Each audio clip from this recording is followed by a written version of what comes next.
Студиябыздын мейманы Кыргыз Республикасынын эмгек сиңирген артисти, оончу, ырчы аткаруучу, композитор Болот Токтобаев агабыз. Күттүм сени күн баткандан, таң сүрүлүп атканча. Үйкү келип уясына, уйку сурап жатканча. Күттүм сени жылдыздарап жалгыз шолпон калганча. Жылдызчылар үйүн карай эс алууга барганча. Жылдызчылар үйүн карай эс алууга барганча. Адам тегерегенде дейт да, ар дайым от күйүп жүрөт дейт да. Айланып дейт да, от күйүп жүрөт дейт. Ал каяка басса, каяка турса, каякта жүрсүн дагы дейт. Ошол адам өзү мынтип тийиш болбосо дейт, күйбөйт дейт ага. Адам өзү тийишет дейт да. Ошол отко. Өмүр бою тийишпесе дейт, отко күйбөй жүрө берет дейт. Адам өзү тийишип алат дейт да, көрдүңбү? Кандай чоң улуу сөз бул. Мунун ичинде кандай нерсе жатат?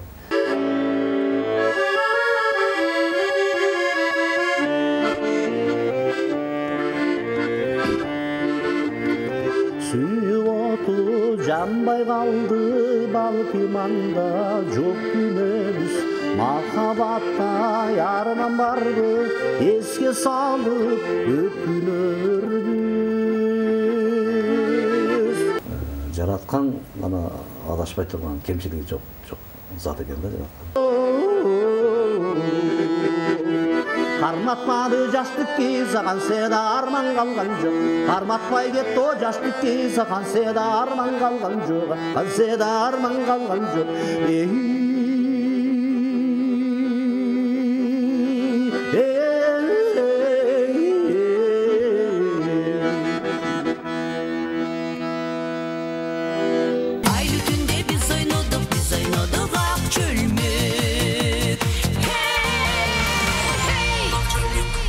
Жашоодо жөнөкөй бир сөз көңүлдү көтөрсө, жөнөкөй бир инсан өмүрдү өзгөртөт деп айтылат. Жашоодо ар дайым эле өмүрдү өзгөрткөн, көңүлдү көтөргөн инсандардын катары көп болсун деген сөздү айталы дагы 5-каналда Ак чөлмөк программасы сиздерге кызмат көрсөтүп жаткан учурубуз. Алдыда мыкты музыкалык чыгарма, эч кайда алыстабай туруңуздар. Андан кийин студиябыздын мейманы менен тааныштырабыз. Айлы түндө биз ойнодук Ак чөлмөк.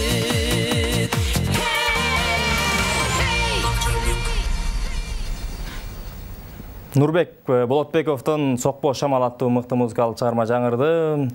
Эне көргөн томбучат, ата көргөн окшонот деп айтылат эмеспи? Нурбек Болотбеков тууралуу айта турган болсок, кадимки Болот Токтобаев агабыздын уулу, чыгармачылыкта азыр өзүнүн жолун таап келе жаткан мыкты жаштардын катарында деп айтсак дагы жаңылышпайбыз. Студиябыздын мейманы тааныштыра турган болсок, Кыргыз Республикасынын эмгек сиңирген артисти, ырчы аткаруучу, оончу Болот Токтобаев.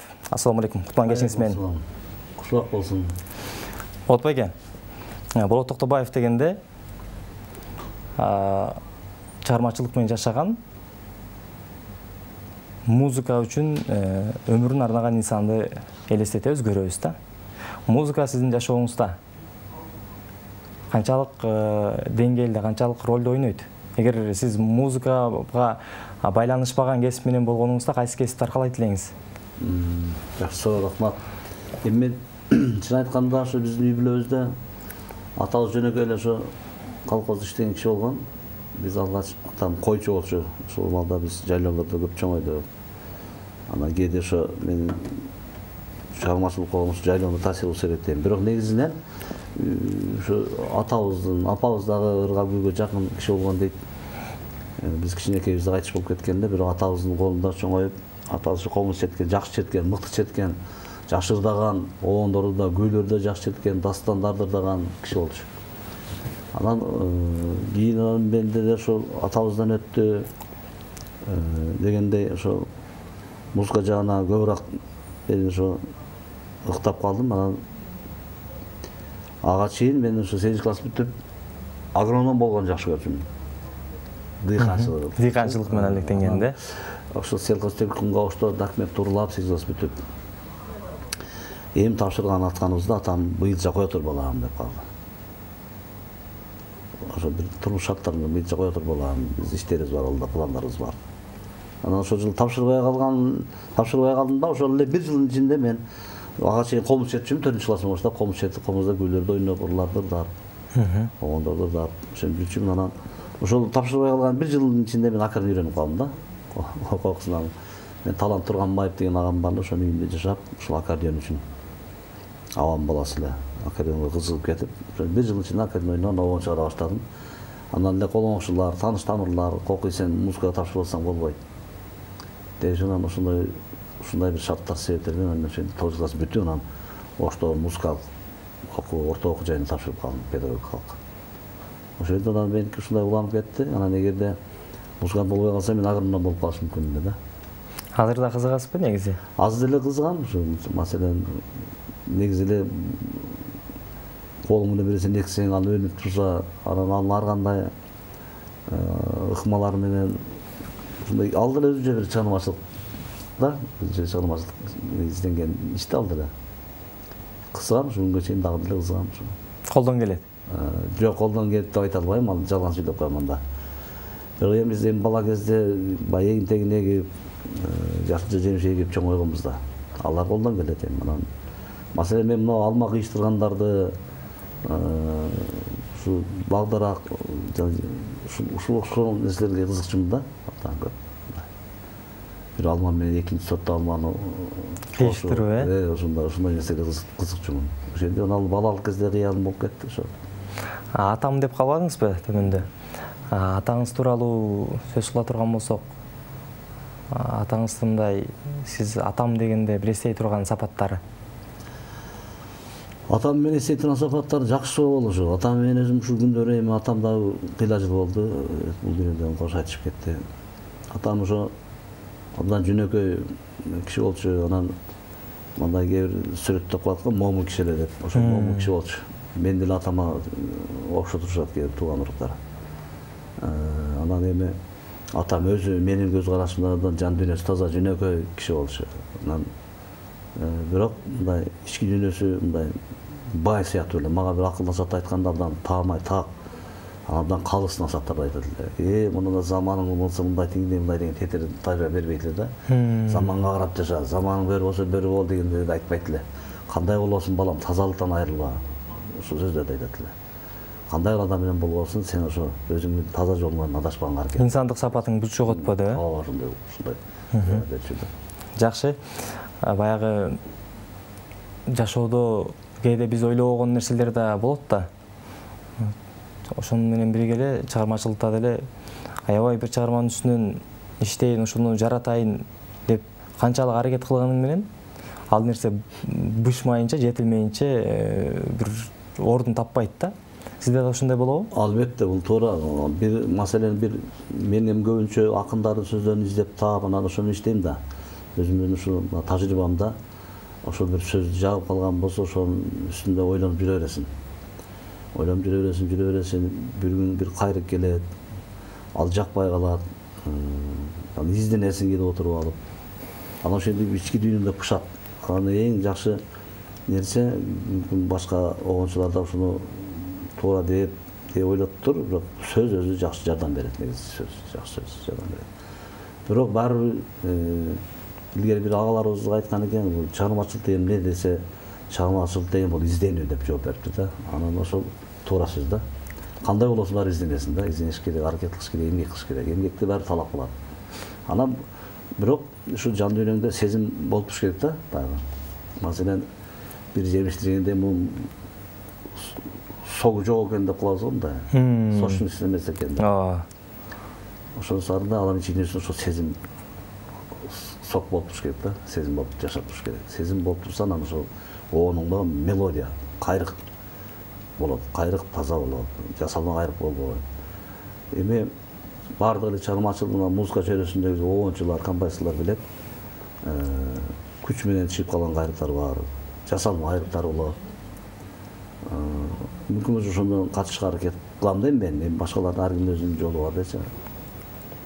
Ушул негизинен ушундай талап кылат да, изденим талап кылат. Болот ага, анда сиздин изденүүңүздөн, сиздин сезимиңизден жаралган бир чыгармаларга назар салалы. Көрөрмандар да күтүп атса керек, аябай. Кыргыз эл акыны Кожоелди Култегелдин өзүң бир сүйүп көрчү деген сөзүн жазган. Онун баардыгы ошого аттар берели. Жакшы болот.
Çayımı sademdeyip sasındurup çaykap girsem degene oyum canım.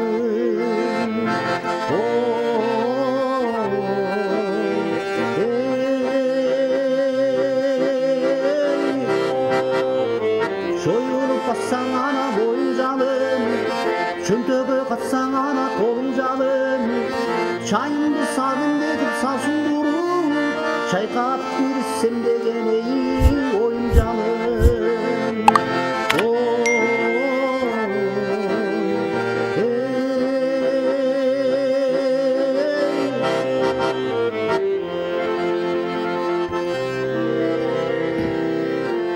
Göz albay jürgönümü ayıp etme.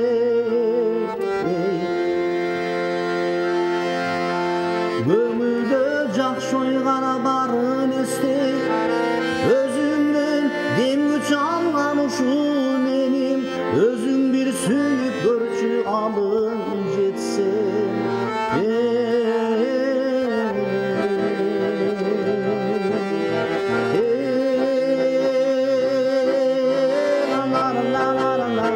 Soyulup katsan ana boyun canım, çöntöge katsan ana kolun canım. Çayımı sademdeyip sasındurup çaykap girsem degene oyun canım.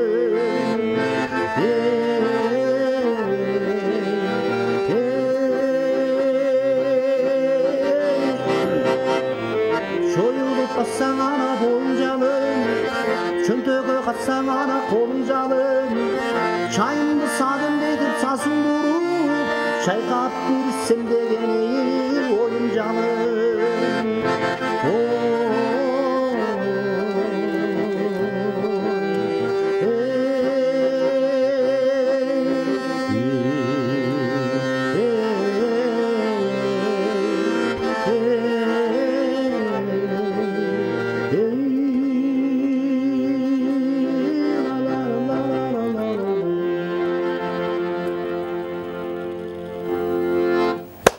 Расыл билдиребиз. Оон менен сөз, аткаруу бири-бирине шай келген мыкты музыкалык чыгарма болду.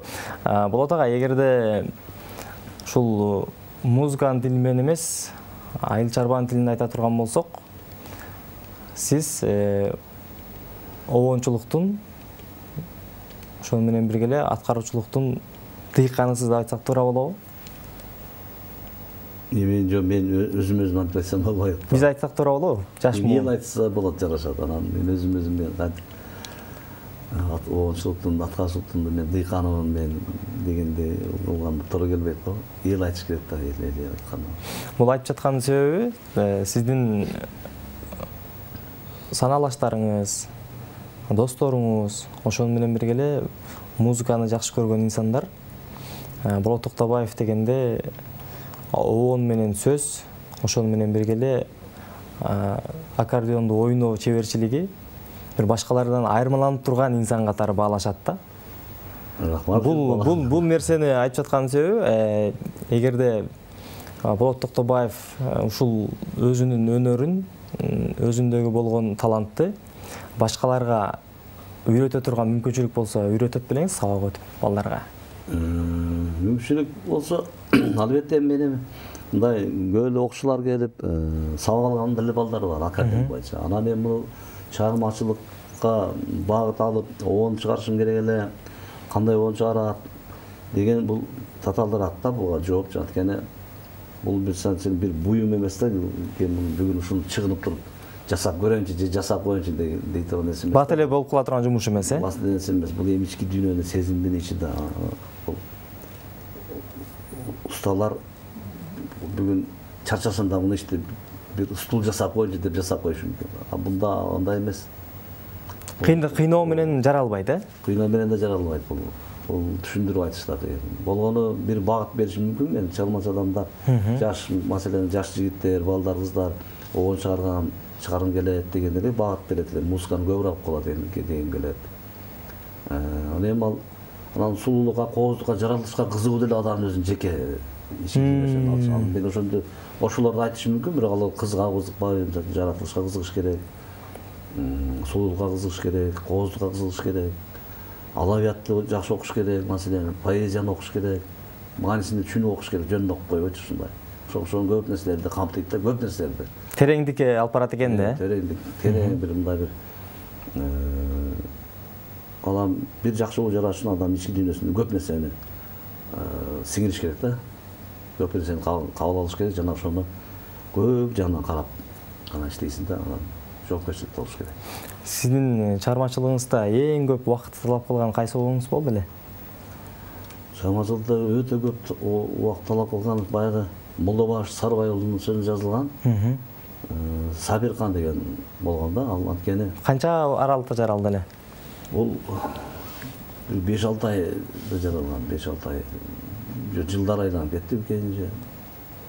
Бир жылга жакын тегеректе жаралган да, анткени ал абдан узун, сөзү узун болгон дагы мен бир 5-4 куплет, мисалы үчүн 5 саптуу, 6 саптуу куплеттен 5-өөнө бир болуп чыгаргам да. Ошол үчүн буга абдан кыйын кыйналгам иштеп. Кандай ошол чыгарманы аткаралыбы? Ошону макул, бирок ал мындай узунураак да боло берет. Боло берет. Бул ушу Сабиркан дегендер, ошонун сөзү Молдобаш Сарыбай уулу деген жазган. Ушу илгери ушу жеги жок атабыз менен замандаш үзөңгүлөш чогуу жүргөн курбулар болушкан экен. Достор чогуу жүрүшкөн экен да. Анан бул киши ал жеги жоктордун айырмасы ошол өзүнүн учурунда сабаттуу жазма акын болгон экен. Жаза билген, Жаза билген, ошол араб арифи менен жазып жүргөн, ошол китеби кийин чыккан, Абак дептери деп, кийин жана Союз мезгилинде которулбай жүргөн экен, академиялыкта. Которулуп Абак дептери деген китеби чыкты. Бул историясы өзүнчө узун. Муну эми кийин муну айтып эле жүрөбүз, дагы буюрса дагы айтылат деген ишеничтемин. Бул киши эми чоң акын болгон дейм, баягы тарыгыбыздагы ошол кездеги илгерки саналуу жазма акындардын бири да. Анда ошолорду аткарып берейин. Ашыктык дастаны деп коебуз кээде, ашыктык ыры деп коем кээде, ошо бир аз көлөмдүүрөөк да.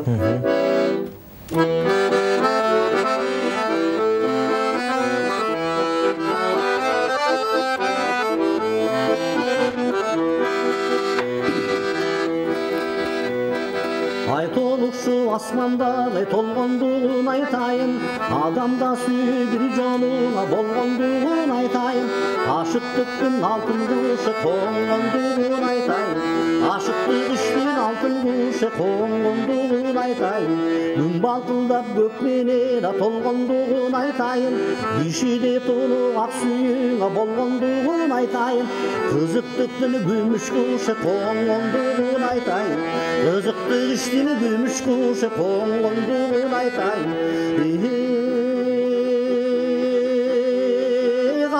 бұршақ айлынан көп қаттады мақсабір құп шырайын келтіріп көп мақтады мақсабір телегейін тегіздей көп мақтады мақсабір телегейін тегіздей көп мақтады мақсабір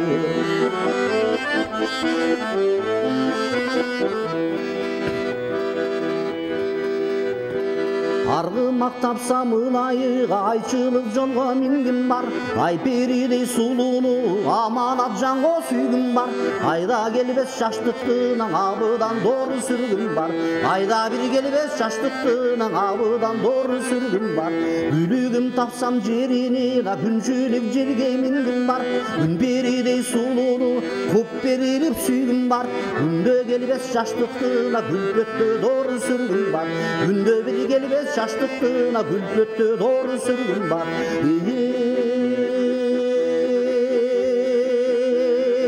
алтын болу ақшымқар айлантып қолғын алғым бар адырда қызыл түлкіген ақырым барып салғым бар алдымдан шықсаң өт беріп алғым деп шілтеп қалғым бар алдымдан шықсаң өт беріп алғым деп шілтеп қалғым бар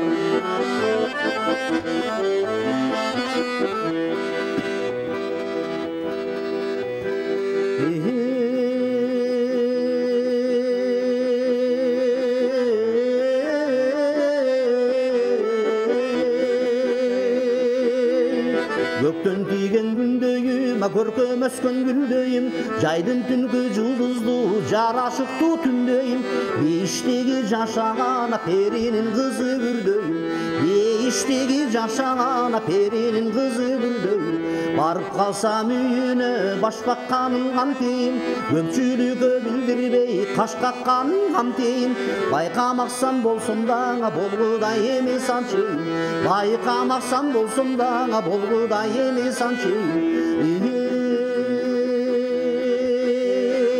ергілшегін боз үйдің ашпағанын қамтейін қарбаласса байлосын таппағанын қамтейін ұқтап кеткен екен деп ақтанғанын қамтейін ұқтап бір кеткен екен деп ақтанғанын қамтейін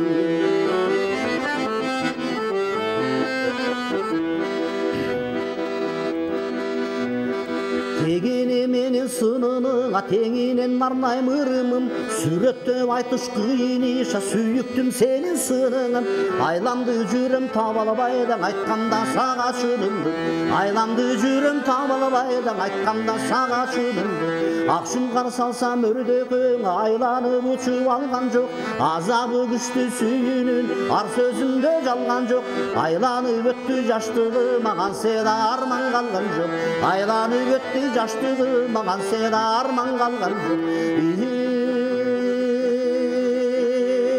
көкшім қар салсам аққуғи өкөлі ұшып алған жоқ үйті күшті ғашықтық көп сөзімде жалған жоқ қарматпады жаштық кей саған сені арман қалған жоқ қарматпай кетті о жаштық кей саған сені арман қалған жоқ сені арман қалған жоқ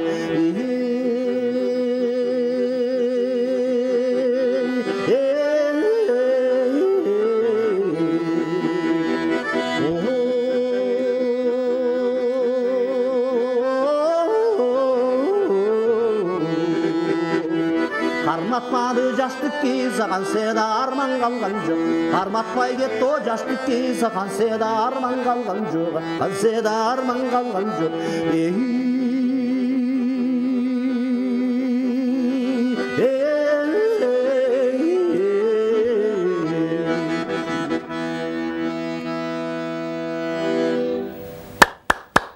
ыраазычылык билдирели. Болот ага, ырчы аткаруучулардын көпчүлүгү Болот Токтобаевдин чыгармаларын аткарып жаткан учурда өзүндөй кылып ойной албайсың. Ойносоң дагы кээ бир жеринде туура эмес ойноп, Болот Токтобаевдин өзүндөй кылып ойноо мүмкүн эмес деп айтышат да. Сиздин оондоруңуздун башкалардан айырмаланып тургандыгын ушундан билсе болот.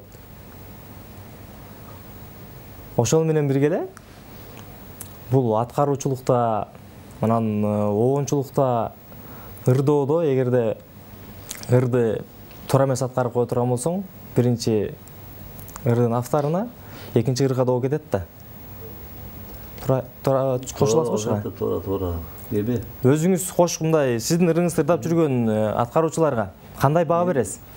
Менин ырымдарымда ошо көбү аткаруучулар ырдап жүрүшөт. Аны эле рахмат айтып жакшы эле баа берем. Бирок мен ушу ичим эми алар тартынышпаса керек деп ойлойм. Албетте анткени туура түшүнөт деп ойлойм.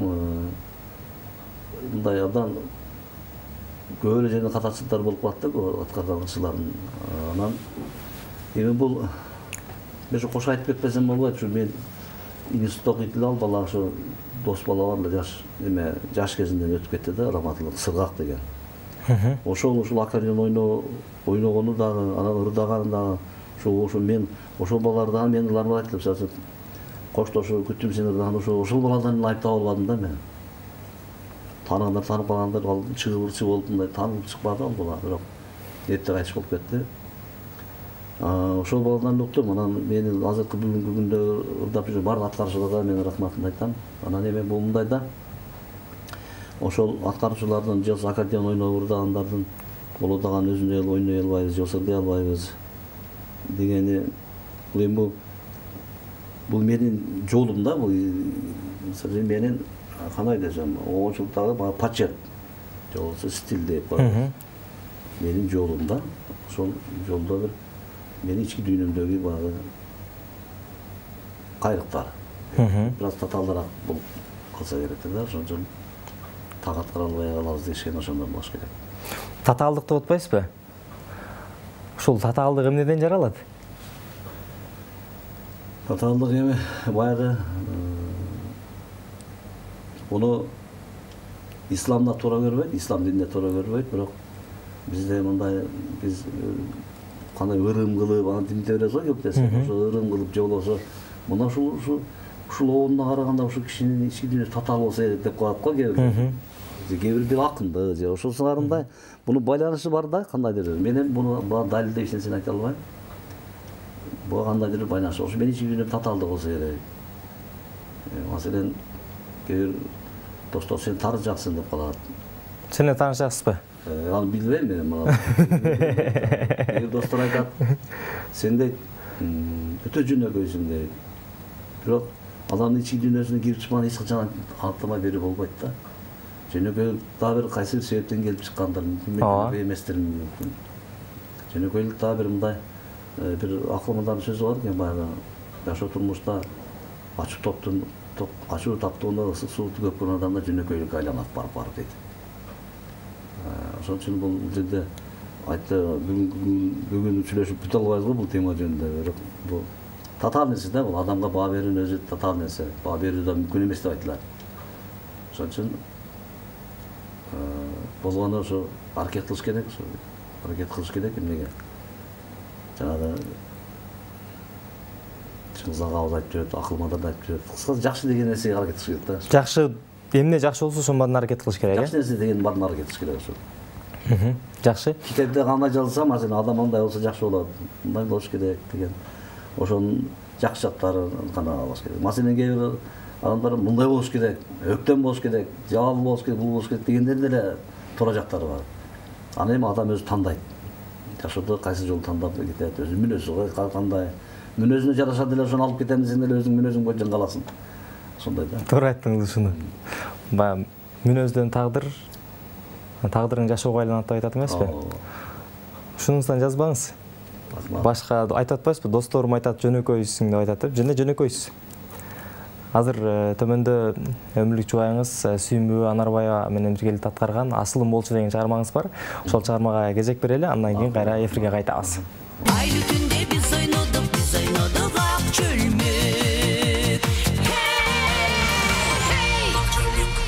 Өмүрдү көрккө бөлөгөн асыл инсандарыбыз ар дайым жаныбызда аман болсун. 5-каналда Ак Чөлмөк программасын көрүп жатасыз. Урматтуу көрөрман, студиябыздын мейманы Кыргыз Республикасынын эмгек сиңирген артисти, оончу, ырчы аткаруучу, композитор Болот Токтобаев агабыз. Болот ага, сиздин төмөндө айтпадыкпы?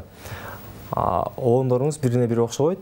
Анан ошону менен биргеле бир татаалдык бар депчи ойногондочу. Анан сиздин дагы бир чыгармаңыз бар, Коштошуу аталышы. Ал чыгарманы дагы бир топ аткаруучулар аткарып ырдап жүрүшөт. Бирок сиздей аткарган, өзүңүздөй аткарган, автордой аткарган аткаруучуну көрөрмандар дагы калпайтырбайт болуш керек. Көрө элекпиз да. Мүмкүн болсо эфирдин жүрүшүндө ошол чыгарманын бир тарыхына кайрылалычы. Жакшы болот. Ошол бул мен 86-жылы бекенен чыккан өзү. 86-жыл же 87-жылы бекенен чыккан. Анан тарыхы болсо ошо жаштык сезим менен, жаштык багы кандай десем, дил кирди элек, жан дүйнөнүн таза ошондой кези да. Мен ошондо 16-17 жашта болсом керек. 16-17 жашыңызда чыгарган чыгармаңыз, обонуңуз? Ооба. Ошондой нерседе чыккан. Ошол болот да. Анан ошо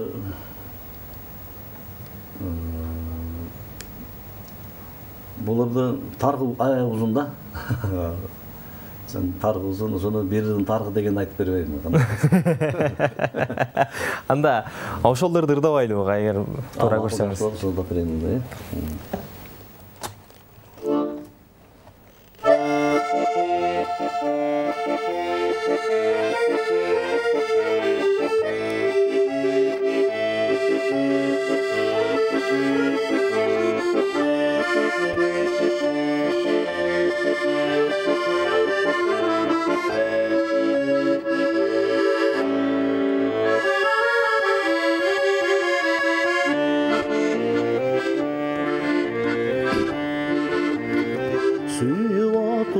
Жанбай қалды балким анда жоқ күнөбүз, махабатта ярынан барды эске салып өкүнөрбүз. Үрүн таңда жаз күнүнөн үмүтүмдөй бүзүп келем, сен узаттың жакшы үйүнөн, кирпиктериң түшүп Sen jakşı uyunan, kirpiklerin düşüp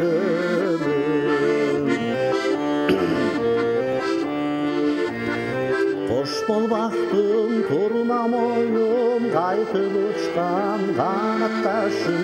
Koştu sordu bir karayın, gözde kalıp çoluk yaşım. Koşsuz yollar alız, sal yollardoy ayrılabız. Ömürde çok koldan alıp, jakşı gündü kayrıp alır. Ömürde çok koldan alıp, jakşı gündü kayrıp alır.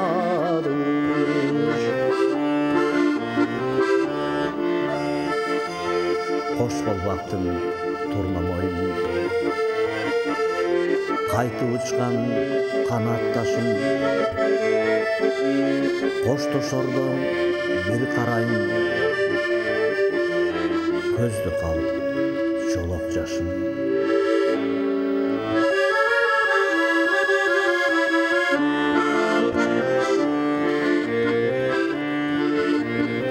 Suyup otu janbay kaldı balkim anda çok güleriz. Mahabatta yarman vardı eske salıp öpülürbüz. Bizdi suyup olmay kaldı jolumudan kaytan жалгыз. Ütkündürgö çolmayrandı günümüzdü aytalbaybız. Ütkündürgö çolmayrandı günümüzdü aytalbaybız.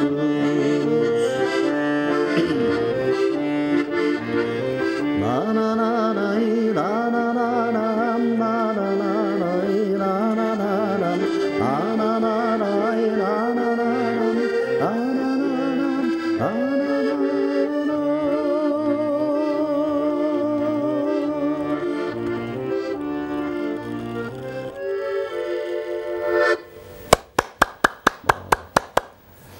Болот ага, ар бир улуулук бул талыкпай эмгектенүү, ошону менен бирге эле жөнөкөйлүк мүнөз, сапаттын арты менен келет экен да.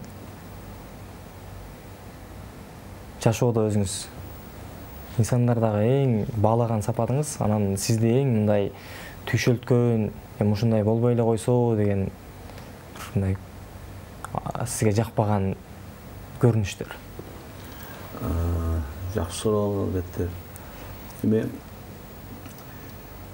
биз мен эле эмес, баарыбыз эле адамзат, адам баласы, пенделер деп коебуз да. Ошолор биз каалайбыз, каалабайбызбы? Ушундай бир адамдар менен бири-бирине болгон терс таасирлер тиет да. Сен ачууң келтирген, сени тарынткан, сени капа алган. Сага тиешеси жок болсо деле тети жерде туруп алып өзүнчө туура эмес иштерди кылып аткан деле болушу мүмкүн. Капталдан чыгып, Андан ал сени кыжанат кылат. Ушундай кылса кылбай эле койсо болбой эле. Антейин десең, каалайсың, каалабайсыңбы, бул жаңылуучулар келет экенбиз биз мына адам баласычы. Ошентип бирөөнү сындап алсаң, ар жакка барып өзүң жаңылышасың. Атайлабасаң да кокусунан жаңылып каласың. Ошон үчүн мен баардыгын эле каалайт элем, бирок андай болушу кыйын. Бул себеби жашоонун мыйзамы да. Сен ойлогондой болбойт. Көп нерсе сен ойлогондой боло бербейт да. Бир адамдан абдан жакшы мамилени күтөсүң. Кокусунан эле. Ошончо ичиң жылы ыраазы болуп каласың. Ошон үчүн өзүң ичиң дүйнөңдө бирөөнү сындап атканда дагы, же болбосо жакшы көрүп атканда дагы, бул адам баягы эмне деген бир жакшы сөз бар. Канча да туз көтөрүп чогуу жүрсөң дагы адам билбейсиң, түшүнүш кыйын. Анан эми мен мындай жалпылап бир мындай жөнөкөй тил менен айтканда адамдардын түшүнүү бийик болушун каалар элем мен. Бийик болушун, Бийик болушун. Кечиримдүү болуш керек, кээ бир жерде. Кээ бир жерде эмес, негизи эле кечиримдүү болуш керек. Калыс болуш керек. Туура сүйлөөнгө айланыш аракет кылыш керек. Жанагы бир жакшы сөз бар кыргызда.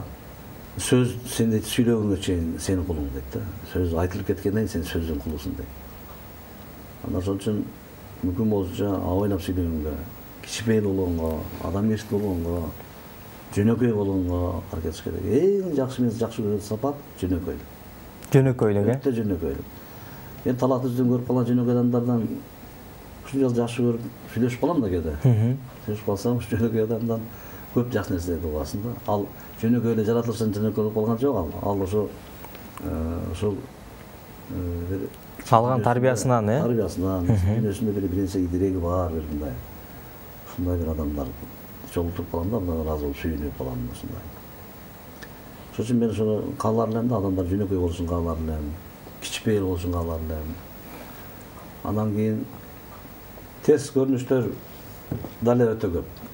Албетте терс айттым го, ар дайым сен ойлогондой боло бербейт. Текебер адамдар жакпайт мага. Өзүн абдан кыйын сезип, асманга чыгып алгандай алып жүргөн адамдар жакпайт мага. Алар тарбиялап мындай эле келбейт мен, тарбия албайсың бирөөнү. Болгону мага ушундай нерселер жакпайт. Андан кийин кандай десем, мынау кыргыздын өтө бир улуу, мага бир аксакал киши айтты эле, көпчүлүк болуп отурган жерде. Кыргыздын дейт өзүнүн негизги ушу кыргыз элинин дейт бүлүп адаты, салт санасы, марк насили дейт. Өтө таза, анан өтө туура, бир жеринде кемчилик болбогон үчүн дейт. Кыргыз өтө эски элбиз дейт да, ушуга чейин жашап келдик дейт. Ошол сапатыбыз үчүн бизди Кудай колдоп келди. Чындыгында эле ошондой, ошого мен абдан баа берем, ошону мен туура көрөм, анан чындыгында эле Кудай өзү колдоп жүрөт бизди. Ошондой улуу сапаттарга элбиз биз. Ошол жерде бир айныгыс сонун кыргыздын ушундай бир акылмандуулугу, эски эл экендигибиздиги ушу кыргыздын салт санасында, үрп адатында бар жок бар да. Инсандардын сөзүнө тарынбайсыз. Жок, мен анча тарынбайм. Анткени тарынсам деле түшүнүү менен өткөзүп берем да. Бирок ушул жерде бир жакшы момент болуп калды, мен бирерсин айтып берейин Шадлан. Кээде жашоодо ушундай да бир чындап эле бирөө менен тарынышып кеткен учурлар болот да. Ошол жерде мен өзүм мынтип айткам. 2 жолу ушундай бир убак болду. Ошол адамдын сөзүнө жараша сөз сүйлөп, ошол жасаган кадамдарды кадам жасап, ошол капа кылып алган үчүн 2 жолу менде ушундай бир учур болду да.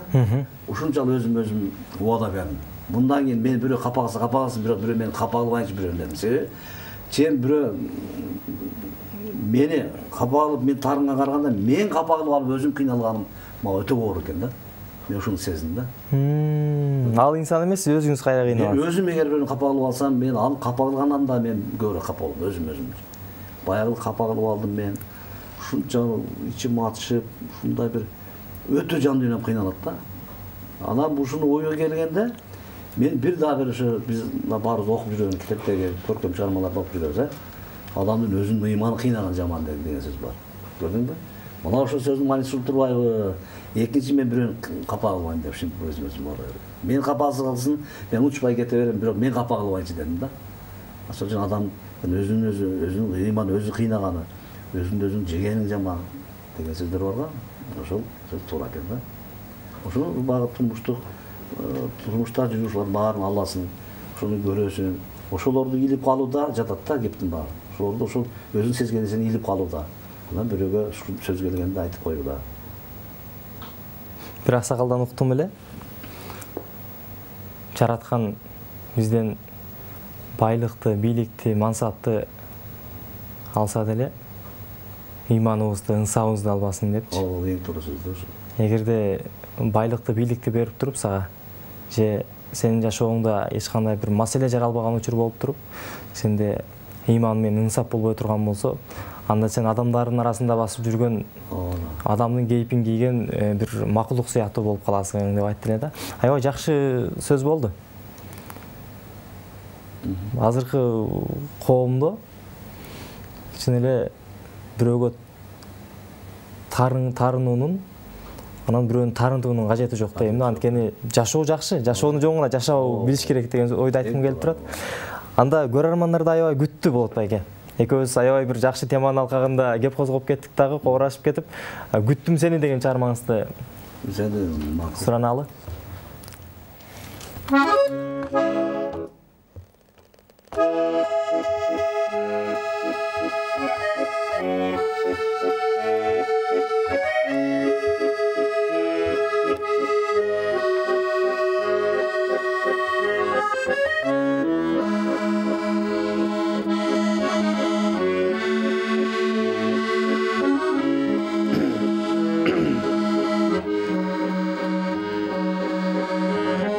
Күттүм сени шүлдүрүндөн тамчылары акканча, жеңилерим шака кармап сууну көздөй басканча. Күттүм сени кайда жүргүң кармады, эмне мынча жалдыратып, эмне мынча алдады, эмне мынча жалдыратып, эмне мынча алдады. Күттүм сени кайда жүргүң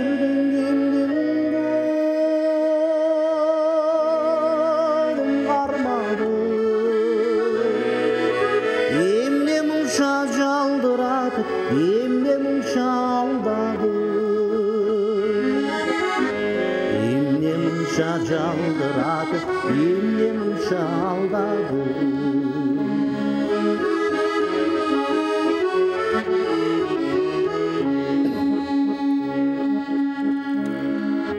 Күттүм сени күн баткандан таң сүрүлүп атканча,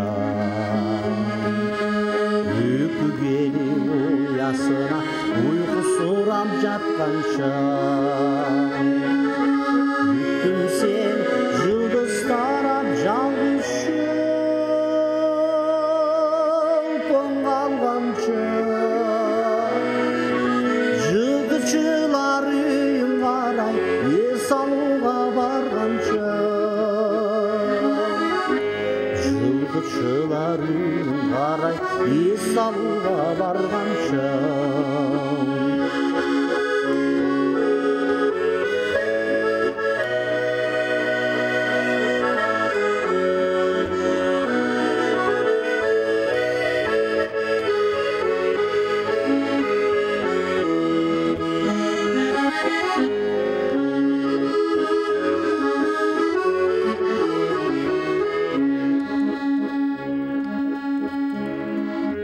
Güttüm seni şüdürümde tamçıları akkança Jengelerim şaka karma sulu gözdey baskança Güttüm seni ayda jüngüm varmadı Emne munşa caldıradı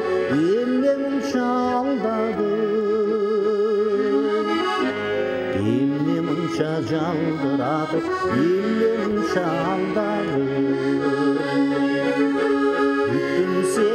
Büttüm seni sen beni bütörsün Süygöndürdün kayığına, kalağı çok düşürsün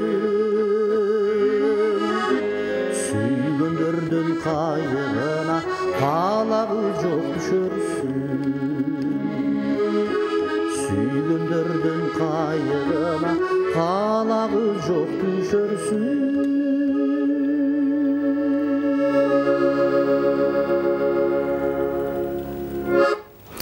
Окумуштуулардын айтымына назар сала турган болсок, өмүрдө, жашоодо күткөн инсандарга караганда күттүргөн инсандар көбүрөөк болот экен.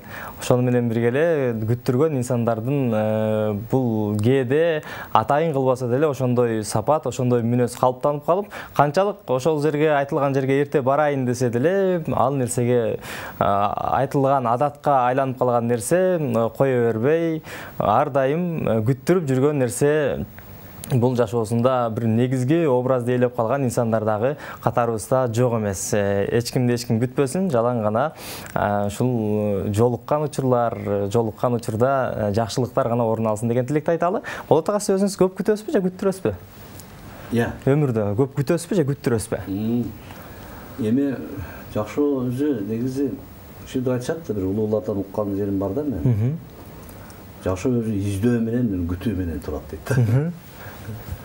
Издөө деген адамды издеш мүмкүн, сүйгөн издеш мүмкүн, жашоодо кандайдыр бир жакшы нерсени издеш мүмкүн.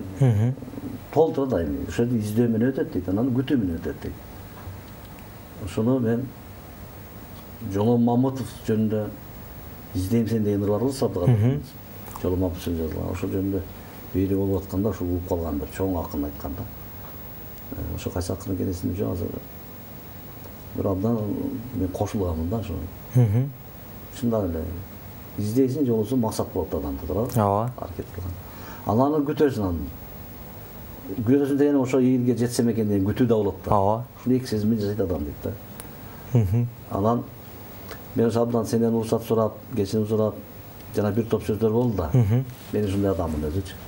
Ашча сүйлөп албадым бекен, бирөөгө акыл үйрөтүп койбодум бекен деп азыр чочулоо пайда болду. Мен негизи ушундай адам. Ошону мен алдын ала айтып, эч кимге, элге, журтка мен акыл айткан жокмун. Мен жөн гана жашоодо өзүмдөн оюңузду айттыңыз, о келген ойлор жөнүндө гана биз маселе кылдык да. Болот ага, сиз андан эч чочулабаңыз. Айткан сөз акыл болсо, уккан кулак макыл болот дейт. Сиздин айткан акылыңыз, сиз айткан сөзүңүздү өсүп келе жаткан муун биз милдеттүү түрдө угушубуз керек. Анткени тажрыйба, ошону менен бирге эле улуулук, обончулук, мунун баары сиздер азыр алып жүрөсүздөр да.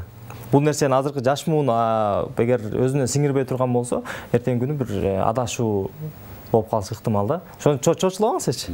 Жакшы, анан дагы ушул жыра сөзүм улам мен толук айтайын, ушул сөз менен ошо толук айтайын деп атып, мына оюм бөлүнүп кетти, кечирим сурайм. Ушул мына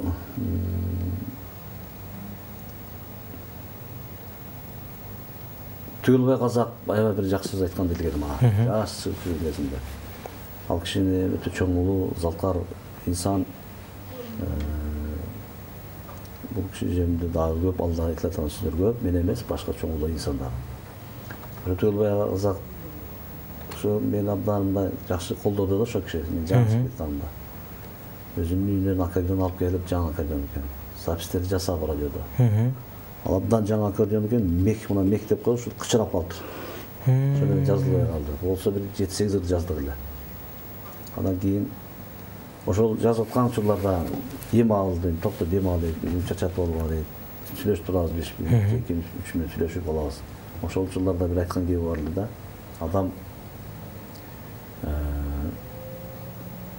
Адам дейт, андагы Төлөбай акенин улуулугу ушунчалык ыраазы болдум ошо кишиге.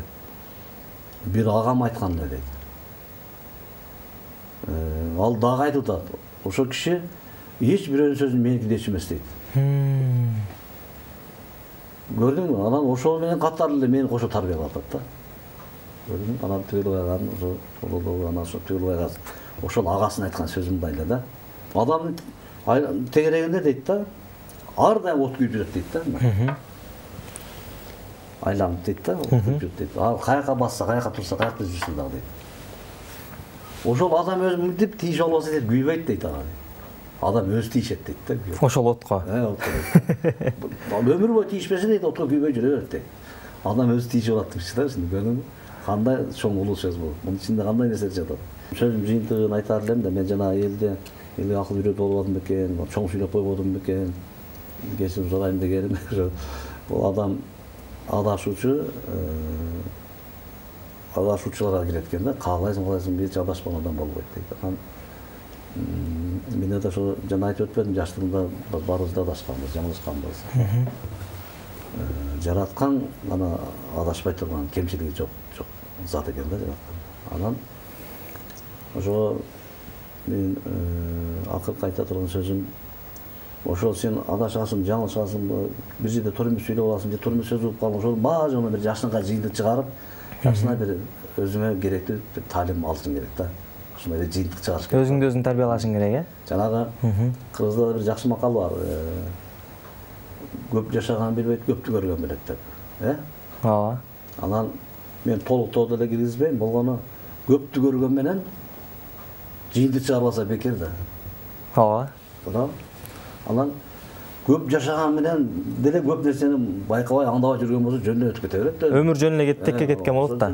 Мен айтайын дегеним, ар кандай учурларда баскан турганга жыйынтык чыгарып, адамдардын алака түзгөн учурларда ошолордон жыйынтык чыгарып, аларды душман көрбө, урушуп кетпе, талашпа, кереги жок. Жөнүңө өзүң керектүү нерсени эле ала жүргөн. Китеп кылып жазбасаң да өзүң жан дүйнөң байып, ошо менен тыз жакшы кеткен жакшы да бул дүйнөдө. Кандай дейсиз, туурабы? Туура. Болот ага, аябай жакшы сөз болуп атат.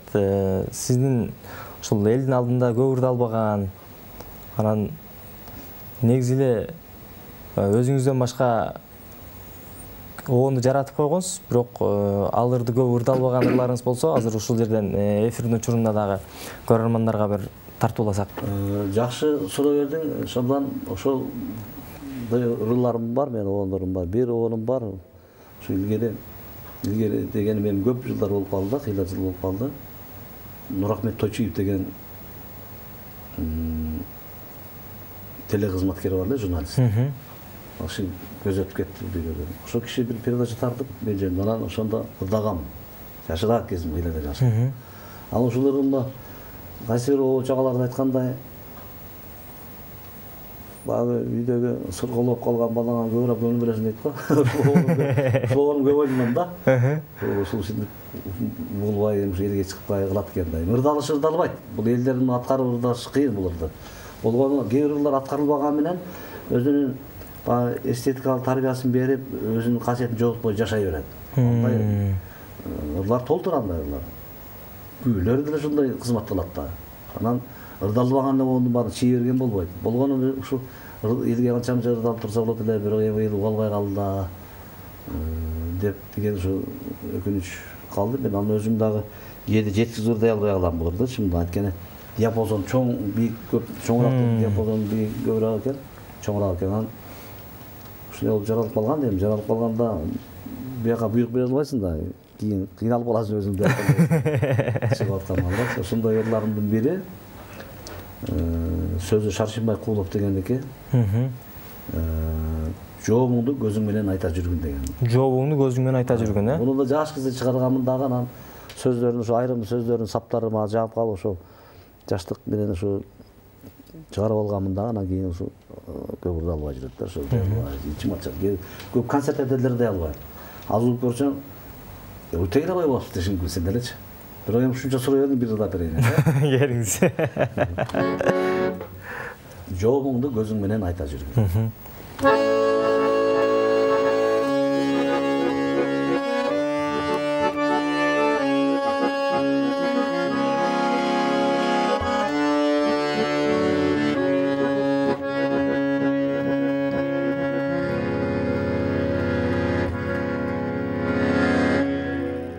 Көргөндүн билгендин да сырсандыгын көз эле айтып турат өзү билген.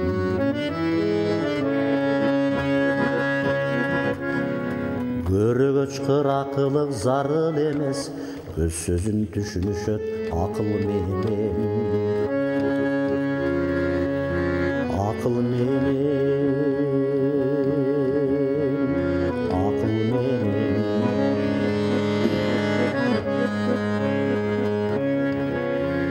Көздөшүп алда кимге жолугасың, өзүңө айтар сөздү жаза жүргүн. Жаза жүргүн. Ал сөзүң өр басып кол койгондой, адашпай ак жолуңдан таза жүргүн.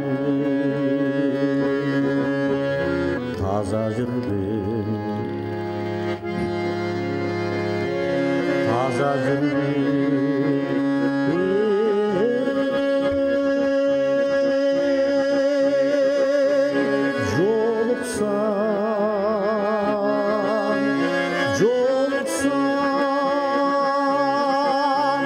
Жолукса жүрөгүңдү ээни алмас, жолуңду көзүң менен айта жүргүн.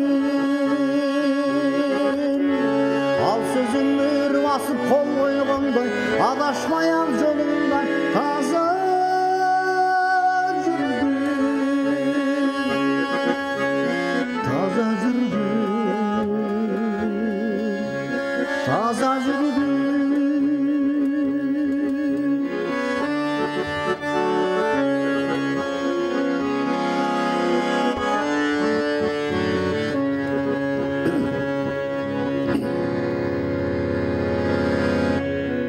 Жолукса жүрөгүңө түгөй болор, жолуңду көзүң менен айта жүргүн.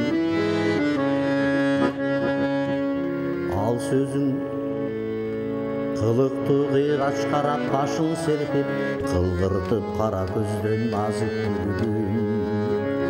Назик күлгүн.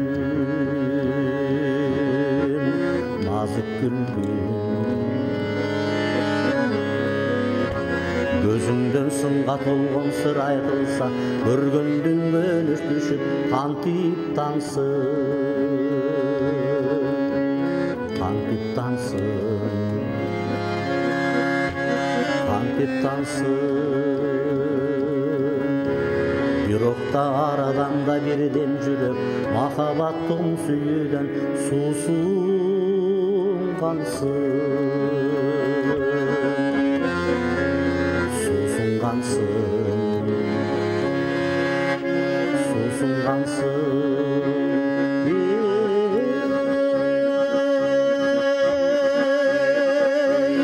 Sulular,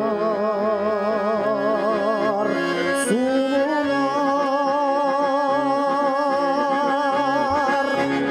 Sulular sulu emes süygün sulu, sululuk içki düğünün gözün aytkan. Kanıki ay çüröktör birden suyup, kaltırıp bizge gönügü alar kaytkan. Alar kaytkan. Alar kaytkan.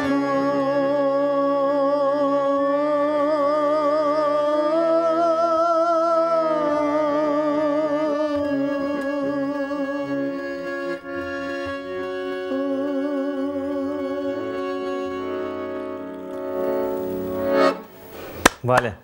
Буларды мындан башка так туура адашпай ырдаш кыйын болду ушундай. Эми ушу анча жерден адаштым, анткени диапазонун айтпам бийик. Жагы төмөн, жагы бийик. Мен үнүмө да. Болот ага ыраазычылык билдиребиз.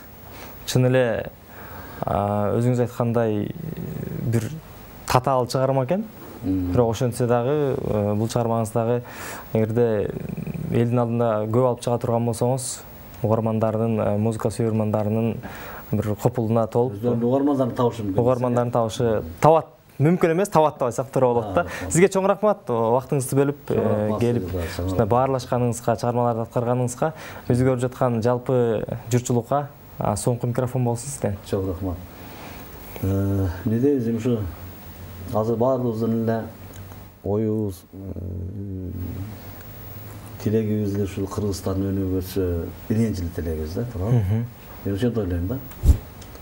Кыргызстан мамлекети өнүгүп өтсө, элибиз тынч болсо, өнүгүп өсүү жолуна түшүп, өнүгүп өскөн мамлекеттердин катарына деңгээлине жетип жашаса деген тилекти айтар элем мен. Тилек кылар элем. Эл журтубуз ар дайым тынч болсун. Мамлекетибизде тынчтык болсун. Тынчтык эң биринчи байлык. Тынчтык болсун, анан өнүгүү болсун. Урматтуу көрөрмандар, ушун менен эфирди жыйынтыктайбыз. Түнүңүздөр бейпил болсун. Биздин программанын дем өрүсү тууралуу маалымат бере турган болсок, Атаман чай компаниясы бул чайды жакшы көргөн инсандар үчүн, чыныгы чайдын даамын таткысы келген инсандар үчүн дал ушул чайды сунуштайбыз. Атаман чай компаниясы бул ата мекендеги өндүрүш, ошону менен бирге эле чайлардын атаманы. Түнүңүздөр бейпил болсун. Кайрадан эфир аркылуу амандашканча сак саламатта туруңуздар.